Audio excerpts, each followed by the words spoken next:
Thank you very much. As you know, Little Big Planet was a very ambitious game for our small team. It focused on Sackboy playing through a simple platformer story which introduced the world to play, create, and share. So in Little Big Planet 2, we're staying true to that ethos of play, create, and share. But we're also, as you may have seen in the announcement trailer, massively expanding all of these areas, adding features like the Sackbot non-player characters, or character enhancements like the grapple hook, creative features from filmmaking tools to the 6-axis direct control seat, as well as a load of new community and share features that integrate with the web. But in the end, all of this just comes down to one thing: making fun games. And now you can make any kind. It's a true platform for games. Whether you want to make an RTS, an RPG, a puzzle, a racing game, or even a shooter. So today we're going to focus on that breadth and the new competitive scoring modes, which we showcase how easy it is to bring competition into Little Big Planet. I'd like to show you, with the help of my friends here, some examples we've just picked out for you live on stage. First up, we have Super Block Race.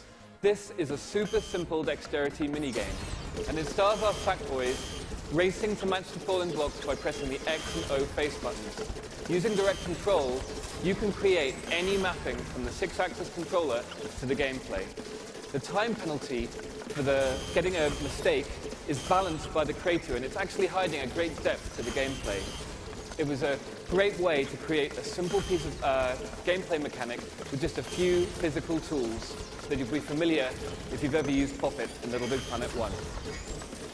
With the new competitive scoring, each player gets their own score, which can be set by the creator. And at the end of the level, here in 2 seconds, you get presented with a neat map so that the winner can celebrate in style. So next up, we have Crashy Crash. It's a kind of top-down sports sumo. And in this level, these guys are just trying to bump each other out of the ring. But what the creator's done here is add X and mapped it to give a boost, which adds an element of strategy. Again, it's a really simple game mechanic that was great fun to create using the physical tools. This level also showcases, for those creators out there, the mover objects, which allow you to attach them to any piece of the world and make it move exactly how you want, ranging from the central spawn point, which moves objects between layers, to any kind of motion that you can imagine. Once again, at the end of the level, you get a neat grid showing who did what to who and who's the ultimate winner. Lastly, I'd like to introduce you to the glorious chaos of multiplayer competitive action in this Rocket Arena level. This is actually the easiest one to build, simply placing objects in the world, setting gravity to low, and using a new character enhancement called the Creatinator. So players out there who've played Little Big Planet will be soaking up all of the new features here. But the Creatinator is a hat which you put on Sackboy, and you can set to emit any object, from cows to flowers to rockets in this case. I think let's see who's doing the best. Come on, Green, you're on 0, 0 point. Keep going.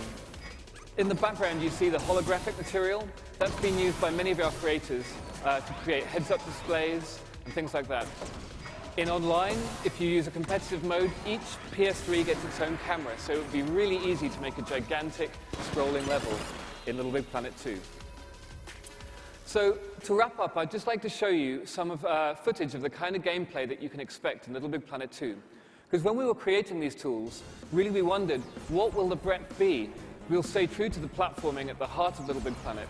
So what we did was invite some of the top creators down to the Media Molecule offices, and we just gave them 24 hours to run wild with the new tools. We did not give them any tuition or any help. They'd seen nothing. And this is all unedited footage created in one night by some guys, ranging from a kind of gallery shooter here. Sackboy is doing way more than just platforming. There were tons of different kinds of levels, and we've carried this breadth all the way through to the story mode in Little Big Planet 2, ranging from top-down racing games with AI characters, and even, in one instance, a full real-time strategy game with multiple units, unit creation, pathfinding, psychedelic 3D shooter, which takes place at the end of one of the boss fights in the game. What you just saw was an example of the breadth of the in-game tools, the things that we use at Media Molecule and which our fans and our creators use also, ranging from custom HUDs to all of those features in the RTS. It's super easy and it looks beautiful. With Little Big Planet 2, the breadth and the possibilities are endless. You can make any kind of game you can imagine. It's truly a platform for games. Thank you for your attention.